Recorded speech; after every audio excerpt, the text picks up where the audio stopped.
కొత్త బిజినెస్ కోసం ఆలోచిస్తున్నారా? ఈజ్ ఆన్ డిస్ట్రిబ్యూషన్ కోసం కాల్ చేయండి 9154729854.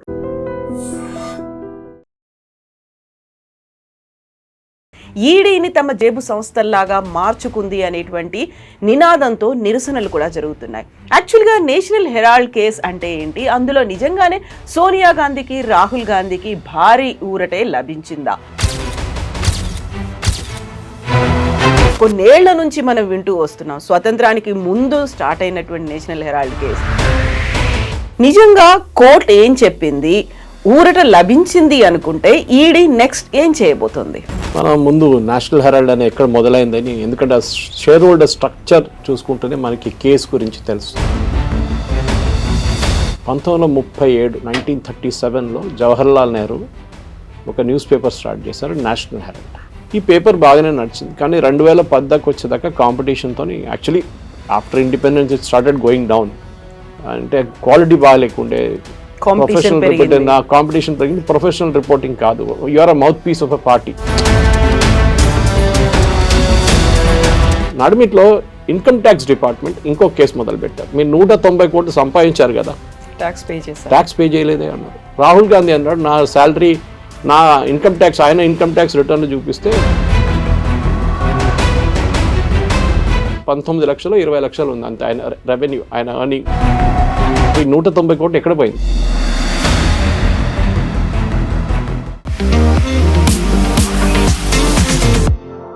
నమస్తే, నేను Kavitha. Welcome to I dream news and నిజాలు. నేషనల్ హెరాల్డ్ కేసులో ఈడీ దాఖలు చేసినటువంటి ఛార్జ్ షీట్ని స్వీకరించబోము అంటూ కోర్టు తీర్పునిచ్చింది. ఈ నేపథ్యంలోనే సోనియాకి రాహుల్ గాంధీకి భారీ ఊరట లభించింది అనేటువంటి వార్తలతో పాటుగా ప్రధానమంత్రి నరేంద్ర మోదీ, హోంశాఖ మంత్రి అమిత్ షా ఇద్దరూ రాజీనామా చెయ్యాలి అనేటువంటి డిమాండ్ కాంగ్రెస్ వైపు నుంచి వస్తోంది. ఎట్ ద సేమ్ టైం ఈడీని తమ జేబు సంస్థల్లాగా మార్చుకుంది అనేటువంటి నినాదంతో నిరసనలు కూడా జరుగుతున్నాయి. యాక్చువల్గా నేషనల్ హెరాల్డ్ కేస్ అంటే ఏంటి, అందులో నిజంగానే సోనియా గాంధీకి రాహుల్ గాంధీకి భారీ ఊరటే లభించిందా? మనతో పాటుగా ఉన్నారు సీనియర్ జర్నలిస్ట్ సురేష్ కొచాతిల్. సార్ నమస్తే. సో నేషనల్ హెరాల్డ్ కేస్ అనేది కొన్నేళ్ల నుంచి మనం వింటూ వస్తున్నాం, స్వతంత్రానికి ముందు స్టార్ట్ అయినటువంటి నేషనల్ హెరాల్డ్ కేస్, ఆ పేపర్ అనేది ఇప్పటికీ కంటిన్యూ అవుతోంది. నిజంగా కోర్టు ఏం చెప్పింది, ఊరట లభించింది అనుకుంటే ఈడీ నెక్స్ట్ ఏం చేయబోతుంది? మనం ముందు నేషనల్ హెరాల్డ్ అని ఎక్కడ మొదలైందని, ఎందుకంటే షేర్ హోల్డర్ స్ట్రక్చర్ చూసుకుంటేనే మనకి కేసు గురించి తెలుసు. 1937 జవహర్లాల్ నెహ్రూ ఒక న్యూస్ పేపర్ స్టార్ట్ చేశారు, నేషనల్ హెరాల్డ్. దాని పేపర్ హోల్డింగ్ కంపెనీ ఇంకోటి ఉంటుంది. ఇప్పుడు టైమ్స్ ఆఫ్ ఇండియా తీసుకుంటే వాళ్ళ హోల్డింగ్ కంపెనీ పేరు Bennett Coleman and company. British వాళ్ళ టైం నుంచి బెనెట్ అండ్ కోల్మెన్ అని చెప్పి ఇద్దరు బ్రిటిష్ వాళ్ళు స్టార్ట్ చేసిన న్యూస్ పేపర్ అది. దాని తర్వాత Sahu Jain company share holder మారి సాహు జైన్ నుంచి వాళ్ళ ఫ్యామిలీ దగ్గర ఉంది ఇప్పుడు. సో మన హోల్డింగ్ కంపెనీ చూస్తే అసోసియేటెడ్ జర్నల్స్ లిమిటెడ్ అని ఇంకో కంపెనీ తీసుకొచ్చారు. నేషనల్ హెరాల్డ్ ఇది మెయింటైన్ చేస్తుంది వాళ్ళే అనమాట. వాళ్ళకి హిందీ అండ్ ఉర్దూ పబ్లికేషన్ కూడా ఉంది. అసోసియేటెడ్ జర్నల్స్కి నేషనల్ హెరాల్డ్ కాకుండా హిందీలోని నవజీవన్ అండ్ ఉర్దూలోని ఇంకో పేపర్, అదే పేపర్ ట్రాన్స్లేట్ చేసి పబ్లిష్ చేశారు.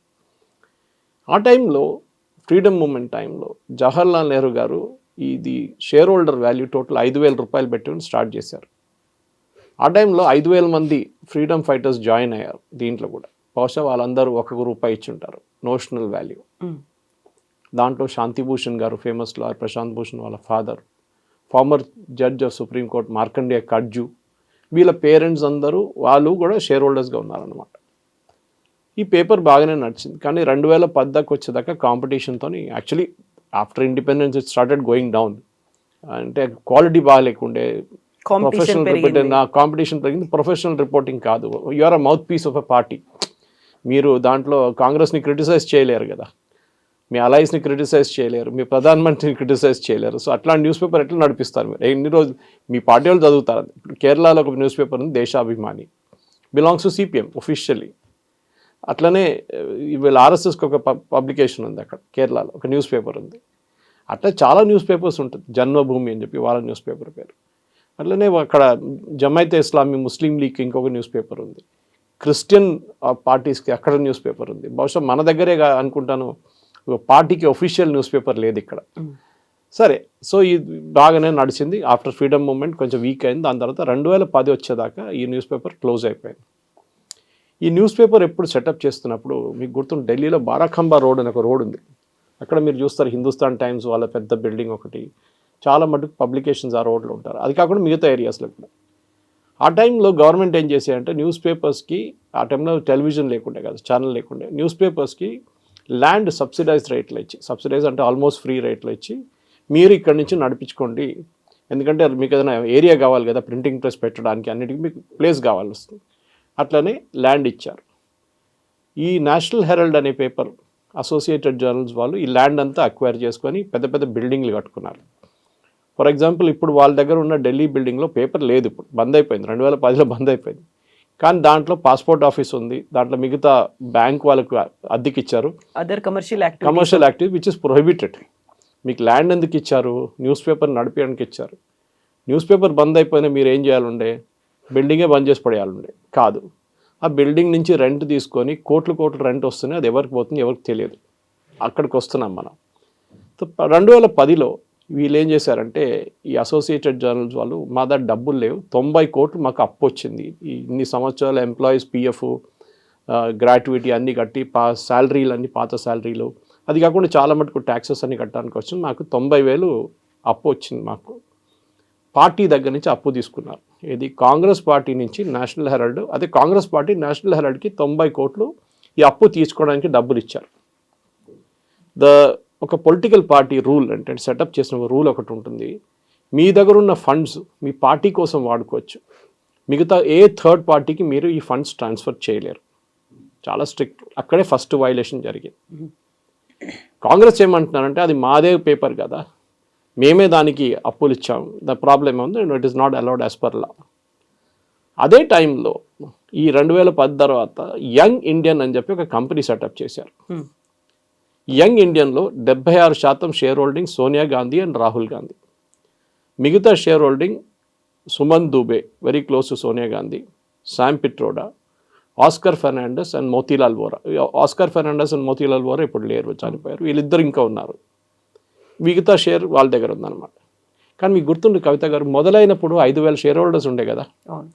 మీరు ఒక కంపెనీ ఇంకొక కంపెనీ టేక్ ఓవర్ చేస్తున్నప్పుడు, సో యంగ్ ఇండియన్ ఏం చేశారంటే, అక్కడికి వస్తాం మనం, అప్పుడు కేసు మీకు కొంచెం అర్థమవుతుంది క్లియర్. ఇంకా యంగ్ ఇండియన్ 50 లక్షలు పెట్టి మేము అసోసియేటెడ్ జర్నల్స్ని కొనేసుకున్నాం అని చెప్తున్నారు. ఒక ప్రపోజల్ ఇచ్చారు. అది సోనియా గాంధీ ఇక్కడ ఉంది, సోనియా గాంధీ అక్కడ ఉంది. సోనియా గాంధీకి ప్రపోజల్ ఇచ్చింది, సోనియా గాంధీ అప్రూవ్ చేసి సోనియా గాంధీకి ఎస్ అని చెప్పింది. అది కేసు అనమాట. వాళ్ళేమన్నారంటే 90 కోట్లు ఉంది చూడండి, ఆ 90 కోట్లు మేము తీర్చుకుంటాము, మేము 50 లక్షలకి అసోసియేటెడ్ జర్నల్స్ని కొనుక్కుంటున్నాం. ఇట్స్ క్లోజ్ న్యూస్ పేపర్ లేదు. కానీ ఏం మర్చిపోయారంటే, అసోసియేటెడ్ జర్నల్స్ మీద రియల్ ఎస్టేట్ వాల్యూలో ఇప్పుడున్న బిల్డింగ్స్, నాట్ జస్ట్ ఇది లక్నోలో మొదలైంది, లక్నో, ఢిల్లీ, మిగతా అన్ని మేజర్ సిటీస్లో వీళ్ళకి రియల్ ఎస్టేట్ ఉంది. ఈ గవర్నమెంట్ ఇచ్చిన ల్యాండ్తో కట్టిన బిల్డింగ్లు ఉన్నాయి. దాని విలువ 2,000 కోట్లు. ఎగ్జాక్ట్లీ 90 కోట్లు మీరు అప్పు తీసుకున్నప్పుడు కూడా 2,000 కోట్ల విలువ ఉన్న అసెట్ మీ దగ్గర ఉంది. 50 లక్షలు పెట్టి 2,000 కోట్ల కంపెనీ కొనుక్కున్నారు. ఎవరు? Rahul Gandhi, Sonia Gandhi and others. Share holder సంగతి ఏమైంది? 5,000 మంది ఏమన్నారు? వాళ్ళు ఇమ్మీడియట్లీ అబ్జెక్షన్. దాంట్లో చాలామంది చనిపోయారు. ఒక 1,500-1,400 మంది మిగిలినారు. వాళ్ళు కూడా నెక్స్ట్ జనరేషన్కి వచ్చేసారు కొంతమంది. Like Prashant Bhushan father is no more. Prashant Bhushan ఇప్పుడు ఈజ్ అ షేర్ హోల్డర్ అనమాట. వాళ్ళు ఏమంటున్నారంటే, మాకు తెలియకుండా ఈ కంపెనీ మీరు ఎట్లా అమ్మేశారు, వీఆర్ ద షేర్ హోల్డర్స్. సడన్గా ఒక 5గురు కలిసి ఈ కంపెనీని కొనుక్కున్నారు. మిగతా 1,500 మందిని తోసి పక్కన పడేశారు. ఒరిజినల్లీ 5,000 మంది ఉండే, మా దగ్గర అడగలేదు, పర్మిషన్ తీసుకోలేదు, ఏం చేయకుండా మీరు తీసుకున్నారు. So allegation was very clear. ఈ కంపెనీ సెటప్ చేసిన Young Indian and company set up చేసిన రాహుల్ గాంధీ, సోనియా గాంధీ నాట్ ఫర్ ప్రాఫిట్గా రిజిస్టర్ చేశారు. కంపెనీస్ యాక్ట్లో ఒక నాట్ ఫర్ ప్రాఫిట్ ఉంటుంది. నాట్ ఫర్ ప్రాఫిట్ రూల్ ఏంటంటే, ఈ అసెట్స్ మీ దగ్గర ఏమున్నా కానీ, ప్రాఫిట్ ఉన్నా కానీ మీరు అది బయటికి తీసుకెళ్ళలేరు. ఏ షేర్ హోల్డర్స్కి జీతం ఇయ్యారు, నో శాలరీ. మీరు కావాలంటే చీఫ్ ఎగ్జిక్యూటివ్ ఎవరిని పెట్టుకుంటే వాళ్ళ జీతం ఇవ్వచ్చు, లేకుంటే ఎంప్లాయీస్ ఉంటే వాళ్ళ జీతం ఇవ్వచ్చు, but you cannot take any money. Even రేపు అది ఆ కన్సర్న్ ప్రాఫిట్ ఎర్న్ చేస్తే కూడా మీరు ఆ ప్రాఫిట్ బయటికి తీసుకెళ్ళారు. మీరు ఏదైనా ఎక్విప్మెంట్ కొనాలనో లేకుంటే కొత్తది ఏదైనా ఇన్వెస్ట్ చేయాలంటే మీరు ఆ డబ్బులు వాడుకోవచ్చు. అది కూడా ఒక లిమిట్ ఉంది దానికి. సో నాట్ ఫర్ ప్రాఫిట్తో స్టార్ట్ చేశారు యంగ్ ఇండియన్.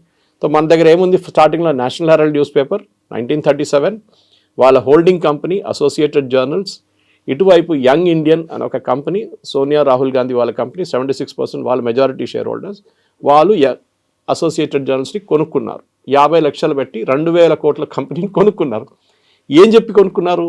90 కోట్ల అప్పు ఉంది అండి, అది కాంగ్రెస్కి మేము తీర్చేస్తాం అని చెప్పి. కాంగ్రెస్ ఏం చెప్పారంటే, ఇదే సేమ్ సోనియా గాంధీ అటువైపు, సోనియా గాంధీ ఇటువైపు. కాంగ్రెస్ ఏం చెప్పారు? 90 కోట్లు అక్కర్లేదు, మీరు పెట్టేసుకోండి అని చెప్పారు. ఏది? అసోసియేటెడ్ జర్నల్స్ వీళ్ళు కొన్న తర్వాత మేము 90 కోట్లు తీర్చుతామని చెప్పి 50 లక్షలు కొనుక్కున్న కంపెనీకి బెస్ట్ బిజినెస్ మోడల్ ఆలోచించండి. 2000 కోట్ల విలువ ఉన్న కంపెనీ 50 లక్షలు పెట్టి కొనుక్కున్నారు. సో ఇమ్మీడియట్లీ సుబ్రహ్మణ్యం స్వామి ఒక కంప్లైంట్ ఫైల్ చేశారు. అయితే somewhere in before NDA government వచ్చారు కానీ కంప్లైంట్ ఫైల్ చేశారు. ఆల్మోస్ట్ 2010 అనుకుంటాను. అవును. ఆ కంప్లైంట్ ఏం చెప్పారంటే, this is a out right case of cheating. ఎందుకంటే ఒక కంపెనీ షేర్ హోల్డర్స్ చెప్పకుండా, వాళ్ళ పర్మిషన్ తీసుకోకుండా ఇంకొక కంపెనీ సెటప్ చేసి ఆ కంపెనీని టేక్ ఓవర్ చేసుకున్నారు. 2000 కోట్లు ఉన్న కంపెనీని అట్లీస్ట్ మీరు ఒక 500 కోట్లు పెట్టి కొనుక్కుంటే దేస్ అ రీజన్ చెప్పవచ్చు. ఇది 2000 కోట్ల కంపెనీ మీరు 50 లక్షలు పెట్టి కొనుక్కున్నారు. ఆ 50 లక్షలు ఎవరు ఇచ్చారు? ఒక షెల్ కంపెనీ కల్కటా నుంచి. వాళ్ళకి అక్కడ వెళ్తే ఎన్ఫోర్స్మెంట్ డైరెక్టర్ వాళ్ళ దగ్గర అడ్రస్కి వెళ్తే అక్కడ ఒక పోస్ట్ బాక్స్ ఉంది, అంతే, కంపెనీ లేదు. ఎవరో ఒక ఇండివిజువల్ 50 లక్షలు సోనియా గాంధీ, రాహుల్ గాంధీకి ఇచ్చారు ఈ కంపెనీ కొనుక్కోవడానికి. వాళ్ళ దగ్గర మా దగ్గర డబ్బులు లేవన్నారు. సుబ్రహ్మణ్య స్వామి కంప్లైంట్ ఏంటంటే, this is a case of cheating. వీళ్ళు దీని నుంచి వచ్చే రెంట్, ఈ బిల్డింగ్ నుంచి వచ్చే రెంట్, పాస్పోర్ట్ ఆఫీస్ కానివ్వండి, మిగతా బ్యాంకులు కానివ్వండి, అన్ని చాలా మటు కమర్షియల్ ఎస్టాబ్లిష్మెంట్ దగ్గర నుంచి ఢిల్లీలో, లక్నోలో అన్ని ప్లేస్లో వస్తున్న రెంట్ అంతా ఈ యంగ్ ఇండియన్కి వెళ్ళిపోతుంది. యంగ్ ఇండియన్లో రాహుల్ గాంధీ, సోనియా గాంధీ డబ్బులు వాడుకుంటున్నారు. అకార్డింగ్ టు ద అలిగేషన్, వాళ్ళు ఆల్మోస్ట్ 160 కోట్లు enforcement directorate has set 160 crores worth of revenue has been earned last 15 years నుంచి. 20 years కాదు, 2010లో బంద్ అయిపోయింది. అప్పటి నుంచి ఇప్పుడు దాకా 15 సంవత్సరాలు ఇంత వాళ్ళకి డబ్బులు వచ్చినాయి. వాళ్ళేమంటారు, మా దగ్గర డబ్బులు ఏం రాలేదంటారు. వేరే ప్రూఫ్ ఉంది. ఎందుకంటే ఇప్పుడు పాస్పోర్ట్ సర్వీస్ కేంద్రం నడిపిస్తుంది ఎక్స్టర్నల్ అఫేర్స్ మినిస్ట్రీ. వాళ్ళు రెంట్ పే చేస్తారు కదా, వాళ్ళు బై చెక్కే పే చేస్తారు, లేకుంటే త్రూ బ్యాంకింగ్ ఇన్స్ట్రుమెంట్స్ పే చేస్తారు. సో ప్రూఫ్ ఉంది. ఈ కేసు నడుస్తున్నప్పుడు సుబ్రహ్మణ్యం స్వామి గారు ఫైల్ చేసినప్పుడు ఏమైందంటే, ప్రైవేట్ కంప్లైంట్ అది. It is not filed by a CBI or ED or ఎవరైనా ఇంకెవరు ఫైల్ చేయలేదు. సో సుబ్రహ్మణ్యం స్వామి గారు చాలా రోజులు ఆర్గ్యూ చేసిన తర్వాత ఢిల్లీలో ఒక సెషన్ కోర్టు వీళ్ళని పిలిపించారు, సమన్స్ చేశారు. సమన్ చేసి ప్రైమా ఫేసి అంటే on the face of it there is evidence of cheating అని చెప్పి వీళ్ళ మీద 4-5 సెక్షన్ మీద కేసులు పెట్టారు. ఒకటి 403, ఒకటి దెన్ 416, 420. అన్నిటికంటే ఇంపార్టెంట్ చీటింగ్, 420 అంటాం చూడండి, చీటింగ్. ఈ కేసెస్లో వీళ్ళ మీద కేసు పెట్టారు. దాని తర్వాత వాళ్ళకి బెయిల్ ఇచ్చారు ఇంకో కోర్టు. ఇదంతా నడుస్తున్నప్పుడు వీళ్ళు సుప్రీంకోర్టు కూడా వెళ్ళారు ఒకసారి. నడిమిట్లో ఇన్కమ్ ట్యాక్స్ డిపార్ట్మెంట్ ఇంకో కేసు మొదలు పెట్టారు. మీరు 190 కోట్లు సంపాదించారు కదా, ట్యాక్స్ పే చేయలేదే అన్నారు. రాహుల్ గాంధీ అన్నాడు, నా శాలరీ, నా ఇన్కమ్ ట్యాక్స్, ఆయన ఇన్కమ్ ట్యాక్స్ రిటర్న్ చూపిస్తే 19 లక్షలు 20 లక్షలు ఉంది అంతే ఆయన రెవెన్యూ, ఆయన ఎర్నింగ్. పోయి 190 కోట్లు ఎక్కడ పోయింది? ఇది మనీ లాండరింగ్కి వచ్చింది. అంటే దేశం నుంచి బయటికి తీసుకెళ్లారు, మళ్ళీ ఏదో మారిషియస్ రూట్ ఎక్కడి నుంచైనా మళ్ళీ ఫారిన్ డైరెక్ట్ ఇన్వెస్ట్మెంట్గా తీసుకొచ్చి మళ్ళీ ఇదే నేషనల్ హెరాల్డ్లో ఇన్వెస్ట్ చేస్తారు తర్వాత అని ఒక డౌట్ ఉండే ఎన్ఫోర్స్మెంట్ డైరెక్టరేట్. సో ఇన్వెస్టిగేషన్ నడుస్తుంది. వీళ్ళు ఎప్పుడు చూసినా కోర్టుకి వెళ్తారు, మళ్ళీ స్టే ఆర్డర్ తీసుకుంటారు, మళ్ళీ కోర్టుకి వెళ్తారు, స్టే ఆర్డర్ తీసుకుంటారు. ఇది నడుస్తూనే ఉందన్నమాట. సో ఢిల్లీలో ఉన్న ఢిల్లీ పోలీస్ ఏం చేస్తారంటే, వాళ్ళకు ఒక division called economic offences wing, EOW అంటాం. వాళ్ళు ఒక ఎఫ్ఐఆర్ రిజిస్టర్ చేశారు. నా ఎఫ్ఐఆర్ రిజిస్టర్ చేసి వాళ్ళ ఇన్వెస్టిగేషన్ మొదలు పెట్టారు. వీళ్ళు కోర్టులో పిలిపించారు, సోనియా గాంధీ అందరూ వచ్చారు. దాంతో సుప్రీంకోర్టు ఏం చెప్పారంటే, వాళ్ళ పర్సనల్ అపియరెన్స్ అక్కర్లేదు, బికాస్ ఫ్లైట్ రిస్క్ కాదు, వాళ్ళు అంటే దేశం నుంచి పారిపోయే రిస్క్ లేదు, వాళ్ళని మీరు వాళ్ళ అడ్వకేట్స్ని క్వశ్చన్ చేస్తే చాలు, వాళ్ళు అఫిడవిట్ ఫైల్ చేసుకుంటారు, కేసు నడవని అన్నాను. సుప్రీం ఆపలేదు, కేసు ఎక్కడ ఆపలేదు. ఈ టైంలోనే ఎన్ఫోర్స్మెంట్ డైరెక్టరేట్ కూడా వాళ్ళ ఇన్వెస్టిగేషన్ దానికన్నా ముందు మొదలైంది. ఎన్ఫోర్స్మెంట్ డైరెక్టరేట్కి ఒక పర్టికులర్ ప్రాబ్లం ఉంది. వాళ్ళు ఏ ఒఫెన్స్ అయినా రిజిస్టర్ చేస్తున్నప్పుడు వాళ్ళకు ఒక ఎఫ్ఐఆర్ కావాలి. వాళ్ళు ఎఫ్ఐఆర్ పెట్టలేరు. వాళ్ళకి ఈసీఐఆర్ అని చెప్పి ఇంకోటి ఉంది, but that is not equal to an FIR, first information report. అది పోలీస్ ఫైల్ చేస్తారు యూజువలీ. సో వీళ్ళు ఈ ఈసీఐఆర్ మీదనే దీనికన్నా ముందు 2 సుప్రీంకోర్టు జడ్జ్మెంట్లు ECIR is equal to FIR అని చెప్పి ఒక జడ్జ్మెంట్ వచ్చింది.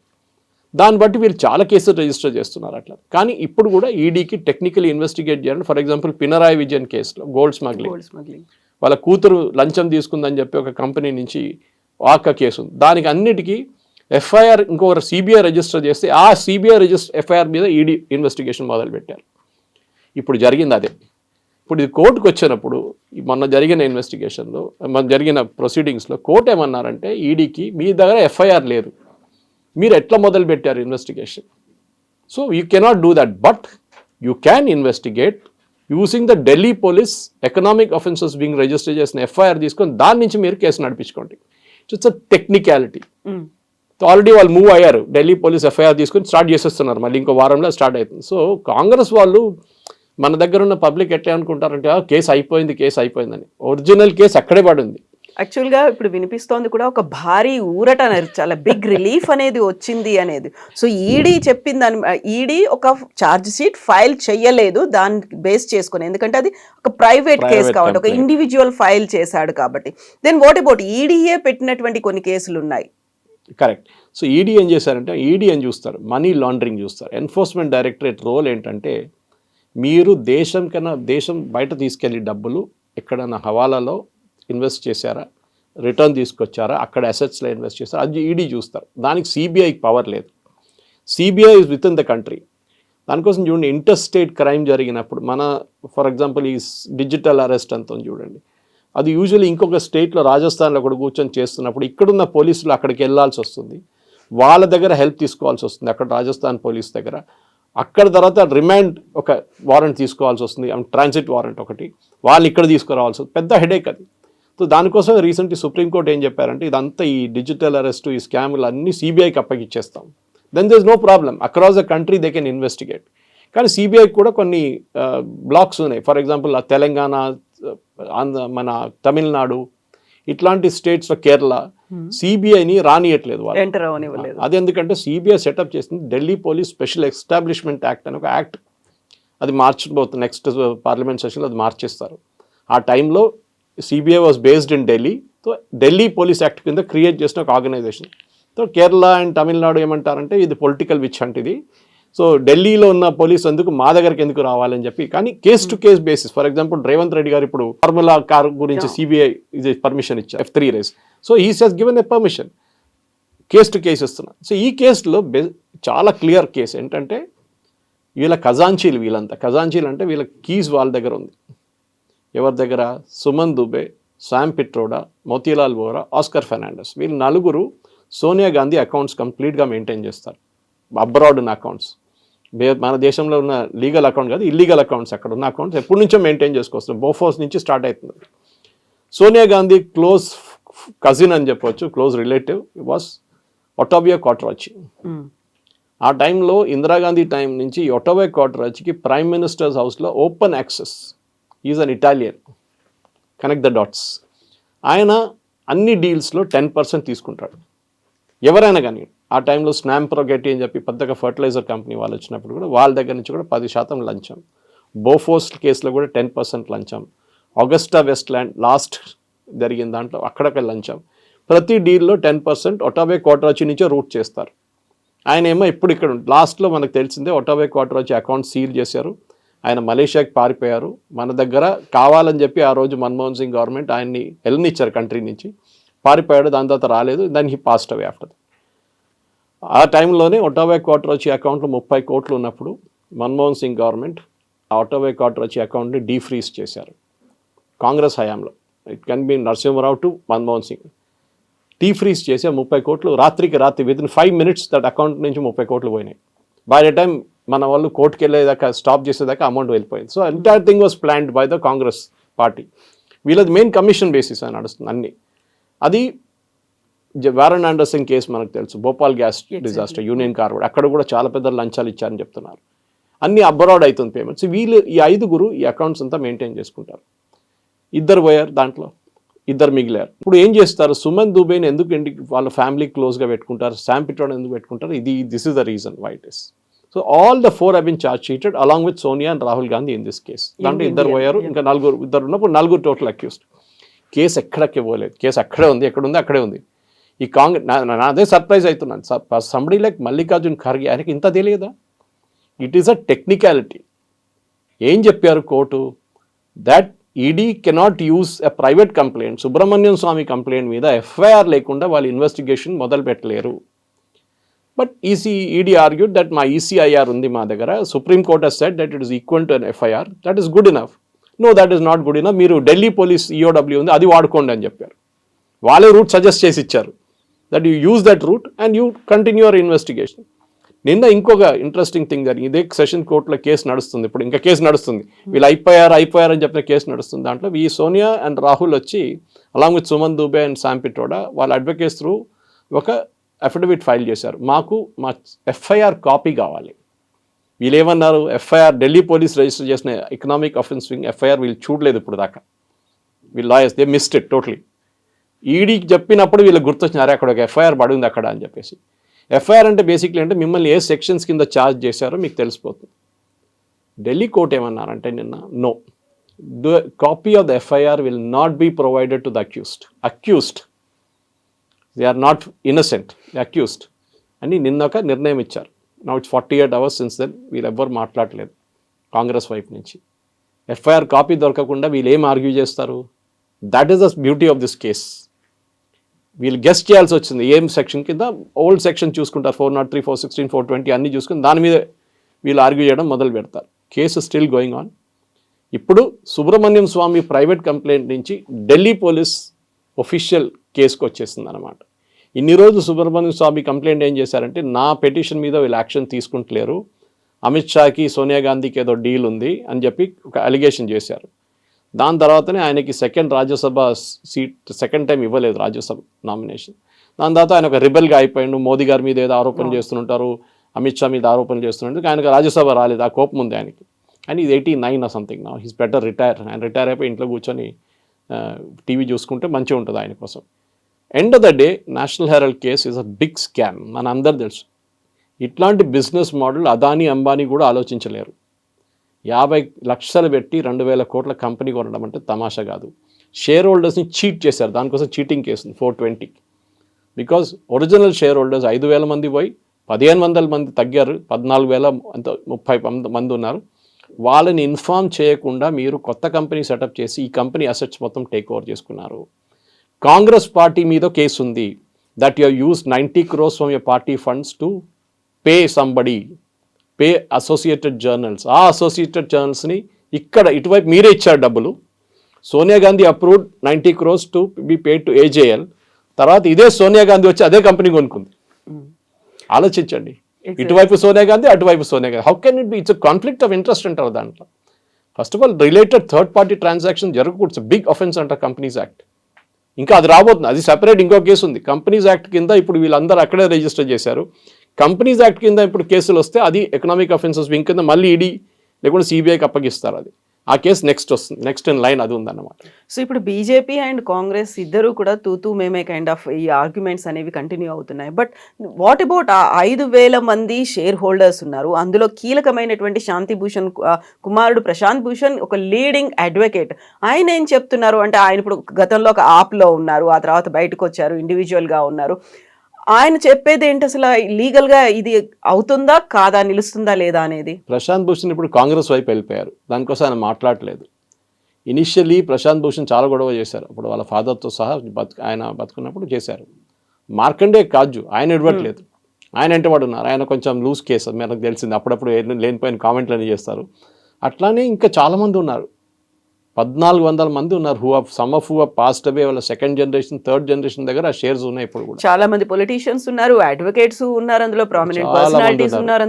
వాళ్ళందరూ ఎవరు మాట్లాడలేదు, ఎందుకంటే కొంతమందికి కాంగ్రెస్ పార్టీతో లాయల్టీ ఉంది. కొంతమంది ఫర్ ఎగ్జాంపుల్ శాంతి భూషణ్, ఆయన ఒక ఫ్రీ ప్లాట్ తీసుకున్నారు యూపీలో గవర్నమెంట్ దగ్గర నుంచి. అది కేసులో ఎందుకు ఆయన ఆర్గ్యూ చేయట్లేదు, ఎందుకు ఫైట్ చేయట్లేదు అప్పుడు తెలిసిందంటే, కాంగ్రెస్ హయాంలో అండర్ అఖిలేష్ యాదవ్ ఆయనకు ఒక ఫ్రీ ప్లాట్ ఇచ్చారు అక్కడ, పెద్ద ప్లాట్. అది క్విట్ ప్రోకో ఉండే, అంటే మీరు నోరు మూసుకొని మీరు ఏం చెప్పకండి, మీకు ప్లాట్ ఇస్తున్నాం దాని బదులు, ఏది అసోసియేటెడ్ జర్నల్స్లో ఉన్న మీ షేర్కి వాల్యూ. అట్లా చాలామందికి ఏదోదో ఇచ్చి వాళ్ళని సంతకం తీసుకున్నారని చెప్తున్నారు. ఇప్పుడు దాకా అది కోర్టులో ప్రొడ్యూస్ చేయలేదు. And they cannot do it also because associated journals వాళ్ళే ఈ షేర్ హోల్డర్స్ దగ్గర నుంచి వాళ్ళ షేర్లు కొనుక్కోవాలి. అన్నిటికీ ఒక పర్సీవ్డ్ వాల్యూ ఉంది. మీరు రూపాయి పెట్టి షేర్ హోల్డ్ అనుకుంటే ఇప్పుడు దాని రూపాయి విలువ ఉందా, 30 పైసలు ఉన్నాయా, లేకుంటే 3,000 రూపాయలు ఉన్నాయా మనకు తెలియదు. No, because public limited company అది. Associated Journal was a public limited company. ఈ యంగ్ ఇండియా అని చెప్పి రాహుల్ గాంధీ, సోనియా గాంధీ సెటప్ చేస్తే ప్రైవేట్ లిమిటెడ్ కంపెనీ. ఒక ప్రైవేట్ లిమిటెడ్ కంపెనీ ఒక పబ్లిక్ లిమిటెడ్ కంపెనీని కొనుక్కున్నారు వాళ్ళ షేర్ హోల్డర్స్ని ఇన్ఫార్మ్ చేయకుండా, which is a big offence even under SEBI rules. SEBI కూడా ఇన్వెస్టిగేట్ చేయాల్సింది. కానీ ఇదంతా over a period of time జరిగింది. ఇది సుబ్రహ్మణ్యం స్వామి గారిని అప్పుడు థ్యాంక్స్ చెప్పాలంటే ఆయనకు ఒక పర్సనల్ గ్రడ్జ్ ఉండే వీళ్ళ మీద. ఎందుకంటే జయలలిత టైం నుంచి స్టార్ట్ అయిన ప్రాబ్లం అది సుబ్రహ్మణ్యం స్వామికి, సోనియా గాంధీకి. ఆయన కావాలని చెప్పి చేసి తీసుకొచ్చారు, కానీ ఆయన ముందుకు తీసుకెళ్ళలేకపోతున్నారు because he is not a prosecutor. ఆయన ఆర్గ్యూ చేస్తారు, ఇస్ వెరీ గుడ్ లాయర్, కానీ ప్రాసిక్యూట్ చేయాలంటే it has be an agency. CBI కానివ్వండి, ఈడీ కానివ్వండి, ఢిల్లీ పోలీస్ కానివ్వండి, ఎవరైనా వీరెవరైనా వచ్చి ఇన్వెస్టిగేట్ చేయాల్సి వస్తుంది. ఇప్పుడు ఇన్వెస్టిగేటింగ్ చేసినా రాహుల్ గాంధీని పిలిపించారు, ఈడీ పిలిపించి అడిగారు. ప్రశ్నలు అడిగితే కింద పైన చూసుకొని కూర్చున్నారంట చాలాసేపు. ఎవ్రీ క్వశ్చన్ అడగానే పేపర్లో రాసి పేపర్ ముందు పెడతారంట, మాట్లాడు, ఎందుకంటే రికార్డింగ్ నడుస్తుంది. Every time you're interrogated by ED or CBI, మిమ్మల్ని కొట్టారు, మిమ్మల్ని తిట్టారు అని చెప్పి అలిగేషన్స్ చేస్తారు. దీని కెమెరా పెట్టి రికార్డ్ చేస్తారు, వీడియో కెమెరా పెట్టి. సో మీరు ఏం మాట్లాడుతున్నారో చాలా క్లియర్గా తెలిసిపోతుంది. రాహుల్ గాంధీ ఆన్సర్ చేయట్లేదు, కాగితాలను రాసిస్తున్నాడు. రేపేమంటాడు, నేను రాయనే లేదా అంటాడు. See his strategy very clear. వాళ్ళు అడుగుతున్న ఇంతే ప్రశ్న, మీరు ఈ రెంట్ ఎక్కడ పోయింది, మీకు వచ్చే ఈ రెంట్ యంగ్ ఇండియన్లో వచ్చి పడ్డదా, పడలేదు, ఎక్కడికి వెళ్ళింది ఆ డబ్బులంతా? మీరు 200 కోట్లు 300 కోట్లు ఇప్పుడు మీ దగ్గర 190 crores అంటున్నారు లేటెస్ట్ వన్. ఈ 190 crores మీరు ఇన్ని సంవత్సరాల నుంచి తీసుకున్న అసెట్ ఎక్కడ పోయింది, ఎవరికి ఇచ్చారు? యంగ్ ఇండియన్కి వచ్చిందా? అంటే మీరు 90 కోట్లు కాంగ్రెస్కి రిటర్న్ ఇచ్చేయాలి కదా, అది కూడా ఇవ్వలేదు మీరు. కాంగ్రెస్ వాళ్ళు అడగట్లేదు, రైట్ ఆఫ్ అంటున్నారు వాళ్ళు. అంతా మొత్తం గందరగోళం ఉంది ఈ కేసులో. And it's a very open and shut case. ఒక సీరియస్గా ఉంటే గవర్నమెంట్, నాకు ఇప్పుడు కూడా అదే మోదీ గవర్నమెంట్ విత్ నాకు చిన్న అబ్జెక్షన్ ఏంటంటే వాళ్ళు కూడా సీరియస్గా తీసుకోలేదు ఈ కేసుని. ఇప్పుడు now it has become a hot potato. Suddenly ED వచ్చి ఇట్లా చేసినప్పుడు వీళ్ళు పార్లమెంట్లో గొడవ చేస్తారు, అక్కడ గొడవ చేస్తారు, మోదీ రాజీనామా చేయాలి, అమిత్ షా ఎందుకు రాజీనామా చేయాలండి? టెక్నికాలిటీ మీద ఈడీకి సజెషన్ ఇచ్చారు, no we cannot take this charge sheet. Court కొట్టేసింది అక్కడ, court can't take that charge sheet అని చెప్పిన తర్వాత ఒక సెట్ బ్యాక్ లాగా ఈడీకి అయింది. కాబట్టి దీన్ని ఒక పొలిటిసైజ్ చేస్తోంది కేంద్ర ప్రభుత్వం. కోర్టు ఎక్కడా కొట్టిపడేయలేదు కేసు. టెక్నికల్ గ్రౌండ్స్లో కోర్టే సజెషన్ ఇచ్చారు, we cannot take it because it's not based on an FIR which is correct. But ECIR argue చేస్తున్నట్టు మాకు ఈసీఐఆర్ అనే ఒక ప్రొవిజన్ ఉంది, ఇన్ఫర్మేషన్ రిపోర్ట్, దాంట్లో మేము we can take it. But then the court said no, you go to Delhi offences wing, Delhi police special economic offences wing, వాళ్ళ దగ్గర ఒక ఎఫ్ఐఆర్ పడి ఉంది, ఆ దాని మీద కేసు నడుస్తుంది, you come through that route. Now they going to Delhi police వాళ్ళ ఈఓడబ్ల్యూ దగ్గర వెళ్ళి వాళ్ళ ఛార్జ్ షీట్ మీద ఫ్రెష్గా ఇంకొక ఛార్జ్ షీట్ ఫైల్ చేస్తారు. అప్పుడు the cases again going to restart all over again అనమాట. ఎక్కడ కేసు ఆగలేదు. వీళ్ళు ఈ ఈగల్స్ కూడా, ఈవెన్ అభిషేక్ మను సింఘ్వి ఒక టీవీ ఇంటర్వ్యూలో చూశాను, ఇంకొక అడ్వకేట్ వచ్చి క్వశ్చన్ నేను అడిగిన అదే క్వశ్చన్ అడిగిన ఆయన అని ఆన్సర్ ఇచ్చేసి వెళ్ళిపోయింది. ఆయన ఆన్సర్ ఇవ్వలేకపోతున్నాడు because it's very open and shut case. ఈ కేసు ఆగింది. ఒకవైపు only ED, Delhi police economic offences case నడుస్తుంది, ఇంకా ఇన్వెస్టిగేషన్ అక్కడ. ED is now moving to EOW instead of Subramanian Swamy. That is the only thing అన్నమాట, ఇంకేం లేదు. సో ప్రతిసారి మీరు చెప్పినట్టుగా ఇలాంటి ఏజెన్సీస్ అన్ని, ఈడీ కావచ్చు, ఐటీ, ఏసీబీలు, ఇలాంటివన్నిటిని కూడా వాళ్లే యూజ్ చేసుకుంటున్నారు. ఎవరైతే పవర్ ఉందో వారి కోసమే ఇది వర్క్ చేస్తోంది. ఆపోజిట్గా ఉన్న వాళ్ళ మీద కేసులు అనేవి అలాగే కంటిన్యూ అవుతున్నాయి అన్నమాట. సుప్రీంకోర్టు మన యూపీ హయాంలో ఒక వర్డ్ యూజ్ చేస్తారు సిబిఐ కోసం, కేజ్డ్ ప్యారెట్. ఎగ్జాక్ట్లీ, పంజరంలో చిలుక. ఎందుకంటే వీళ్ళు ఆ చిలుకని బయటని వెళ్ళనియట్లేదు. They were not investigating coal scam, 2G scam, Commonwealth game scam, Agusta Westland scam. మీరు స్కామ్ల మీద స్కామ్లు ఉండే. సిబిఐని బయటికి రానియలేదు వీళ్ళు, ఈడీని పక్కన పెట్టండి. దట్ ఇస్ ద టైం సుప్రీంకోర్టులో ఈ క్వశ్చన్ వచ్చినప్పుడు సుప్రీంకోర్టు చెప్పారు, it's a caged parrot, you have hidden the parrot inside the cage, మీరు బయటికి రానియట్లేదు దాన్ని. అది సిబిఐ ఉండే. మీకు కోర్ట్స్ ఉన్నారు, ఎవరైనా వెళ్ళి ఆర్గ్యూ చేసుకోవచ్చు. ఇప్పుడు వీళ్ళు ఆర్గ్యూ చేసినట్లయితే you can go to the court. మీరు అంటున్నారు కదా తప్పు, ఇదంతా తప్పు ఉందంటే జడ్జ్ ఎందుకు చెప్పారు? Prima facie there is an evidence in this. Prima facie it's a Latin word, that is there is a offence in this. చాలా ఓపెన్ అండ్ షట్ కేసు. ఎవరైనా ఈవెన్ స్మాల్ ఒక జూనియర్ అడ్వకేట్ చూపిస్తే కూడా వాళ్ళు చెప్తారు దీంట్లో ప్రూఫ్ ఉంది. 50 లక్షలు పెట్టుకొని ఈ 2,000 కోట్ల కంపెనీ ఎట్లా కొనుక్కున్నారు, దాని నుంచి వచ్చిన రెంట్లు ఆదాయం అంతా 190 crores ఎక్కడ పోయింది, ఇది వాళ్ళు ఆన్సర్ చేయలేకపోతున్నారు. That is what this case is all about. మీరు రేపు ఆ కంపెనీని మీరు అమ్మేసుకొని షేర్ హోల్డర్స్కి డబ్బులు ఇచ్చేస్తే ఇదంతా ఫినిష్ అయిపోతుంది. ఆ షేర్ హోల్డర్స్ డబ్బులు అంతా వీళ్ళు కొట్టేశారు, రాహుల్ గాంధీ, సోనియా గాంధీ, సుమన్ దుబే అండ్ శాంపిట్రూడో. ఇది కేసు అనమాట. As simple as that. I think దీనికన్నా సింపుల్గా నేను ఎక్స్ప్లెయిన్ చేయలేను. This is what the case is all about. Then what about చనిపోయిన ఇద్దరు, ఆస్కార్ ఫెర్నాండెజ్ ఉన్నారు, మోతిలాల్ ఓరా ఉన్నారు, వాళ్ళ మీద కూడా కేసు ఇలాగే ఉందా? వాళ్ళు చనిపోతే ఎప్పుడు the case discontinuous from that point. ఇంకా. బట్ వాళ్ళు దేవర్ ఓన్లీ, వాళ్ళ దగ్గర కీస్ ఉండే. దాట్ బికాస్ ఆస్కార్ ఫెర్నాండెజ్ చనిపోయినప్పుడు this family rush to his funeral. కాగితాలు ఎక్కడ ఉంది మాకు చెప్పాలి కదా, కాగితాలు ఎక్కడ పెట్టావు అని చెప్పి వాళ్ళ ఫ్యామిలీతో నేను విన్నాను. I don't have any proofs, I can make any allegation, but they were very clear. Motilal Vora కొడుకు ఇప్పుడు ఎక్కడున్నారు? చాలామంది వాళ్ళ పార్టీ నుంచి బయటకు వచ్చేసి ఇప్పుడు బీజేపీలో ఉన్నారు. సో ఆ ఒరిజినల్ ఖజాంచీస్ Ahmed Patel was another person, కానీ Ahmed Patel was not handling finances. ఆయన సోనియా గాంధీ ఆఫీస్ బయట కూర్చుంటాడు, ఎవరైనా వెళ్తే 10% తీసుకుంటారు వాళ్ళ దగ్గర నుంచి డీల్ కోసం. అదే ఆయన మిస్టర్ 10% అంటారు. ఆయన కూతురు కూడా అదే అన్నారు కదా అలిగేషన్స్ ఇప్పుడు, దట్ యూనో అక్కడ ఫ్యామిలీ మొత్తం ఈ పార్టీని హైజాక్ చేసుకొని తీసుకెళ్ళిపోయారు అని చెప్పేసి రాహుల్ గాంధీ మీద, సోనియా గాంధీ మీద ఓపెన్ అలిగేషన్స్ చేస్తున్నారు ఆమె. సో కాంగ్రెస్ది ఆన్సర్ చేయాల్సింది ఇంతే, ఒకటి ఆ 90 కోట్లు ఎక్కడ పోయింది. Thank you so much sir. Thank you. And for more videos, Please subscribe to iDream. Please subscribe to iDream. Please subscribe iDream. And please subscribe to iDream. For more videos, subscribe to iDream. please like, share, and subscribe to the channel. Congratulations, iDream. subscribe to iDream. Subscribe to iDream. So subscribe to iDream Media. iDream team అందరికి huge congratulations. Please subscribe iDream Media. Please subscribe to iDream.